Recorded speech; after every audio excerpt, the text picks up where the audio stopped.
Gonna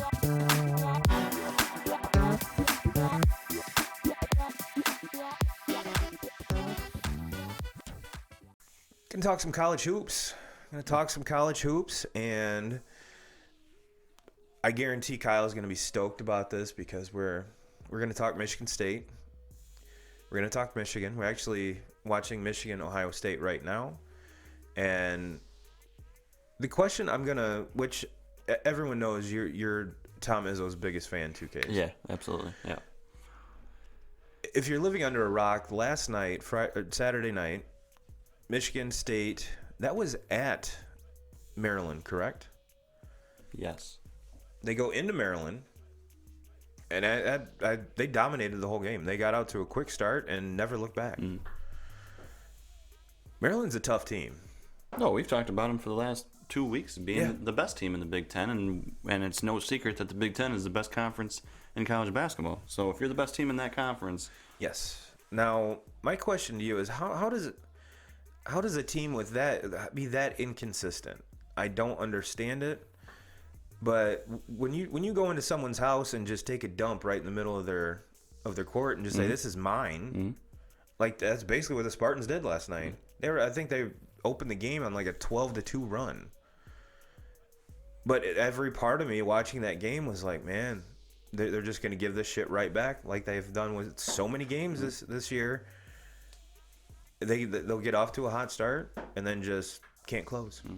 So for them to does it bring into question if Maryland's the best team in the Big Ten right now? No, I think they're still the best team. Yeah, absolutely. But again, it's chalk it up to Tom Izzo magic. Hell, it was. If you think about it, every other year, yesterday was March 1st. Oh, it's a leap year. Jesus Christ. It's no secret that Michigan State has a very talented team. They were the number 2 team in the nation to start the season. So number 1. We're number 1, number 1 team to start the season. So the talent's there. Yeah. And we talk about inconsistency, being there. When are we gonna fucking point the finger at Tom Izzo? Maybe that's the reason why they're not consistent. So I knew it. I knew this conversation was coming when we watched this game last night and Michigan State won it. That everybody's going to be like, "Oh, it's March now." It's Izzo time. This is what Izzo does every year in March. It's Izzo time, baby. And this is when he gets hot. But and everybody will just totally look over this entire season and arguably they're the most inconsistent team in college basketball. Yes, by far. But have the potential to be arguably the best team in college basketball when everything's clicking. When it comes down to it, yes, it is. Tom Izzo is the captain of that ship. So he's the one that directs them, and obviously the players still got to play. I completely understand that.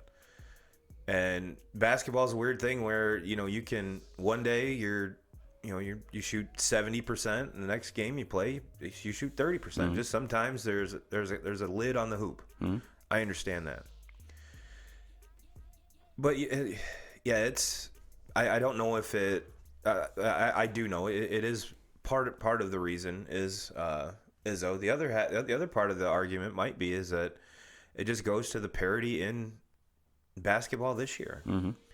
Because if we're beating down Tom Izzo's door, we have to do the same thing with Coach K this year in Duke. They were ranked number 1 as well. They keep losing games that they shouldn't. Granted, I think they have 3 or 4 less losses than Michigan State. But do they have as big like that win against Maryland was a huge win. I'm not sure Duke has many big wins like that in their resume. So if we're like I said, if we're beating up Izzo, we have to at least take a step back and look at all the other top coaches that are losing game. Coach Cal in Kentucky is kind of the same way. I don't think Kentucky was ranked number 1 this year. I could be wrong, but I don't remember them. And if they were, it wasn't long. Yeah, and I think they were. Yeah. And they got beat right at the week that they moved to number 1. They got beat, and they're another team that lost a game this season to, kind of a team that I don't even know if I've ever heard of them. No. And Duke has a loss just like that on there. Yes. in their season. Yeah, and Duke just lost a big game here a few days. They lost 2 games in a row, I think, which that doesn't happen under. I mean, granted, it was a double overtime game, and everyone was kind of blowing everything out of proportion. Oh, this is the most points allowed in the Coach K era. Well, motherfucker, they played double overtime. What do you expect? Yeah, so Kentucky lost early in the season to Evansville. Yep. And then Duke lost to SF Austin. I'm assuming that's in Texas. Just your guess is as good as mine. So yeah, maybe like I said, Coach Izzo does deserve some of this blame. Probably the majority of it, but you have to pencil in at least a little bit of just the parity of this season. Now, with some of the like with Coach K, it's only been this year. Are they still going to make a run in March Madness? Yep. I would put more money on Duke going farther than Michigan State, just because of you don't. Cassius Winston cannot win you every game. He can sure as hell try. Duke just has more weapons, and well, I let me put it this way: they have more weapons that show up more consistent. So better coached. Yeah, but I think we're coached. We're winding down the last week of the regular season for college hoops, and next weekend I believe is the conference tournaments start. Correct. One more week. One more week. Yep. And then after that we get Selection Sunday, and then we get the dance. We get the dance. Probably the most action-packed Thursday and Fridays of the year are the first two.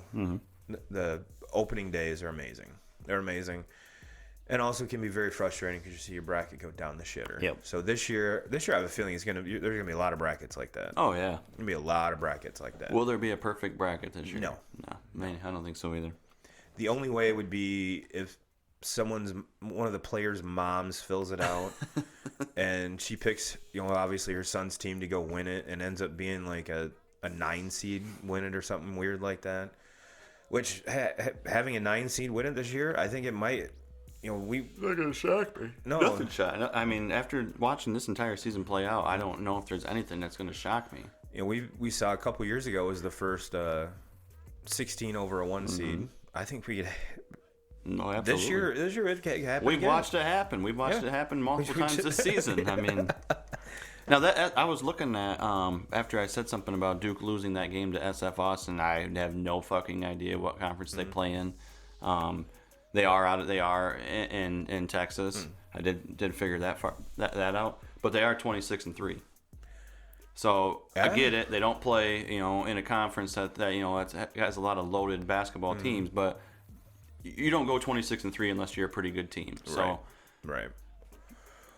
All right. Well, I think that wraps up we gave you about 10 extra minutes there, YouTube crew. I just want to say thank you. Go ahead and give a like, subscribe, leave a comment. Let's get a conversation going. Obviously, you're going to have different opinions than us on all of the things we just talked about, so voice your opinion. We don't mind a nice little conversation, because that's if you're not playing sports, talking about sports is the next best thing. So, 2K crew, we'll leave you out. We'll leave you with that. Have a great week. We'll catch you next week. And I don't really know how to sign this off, so we'll just say bye.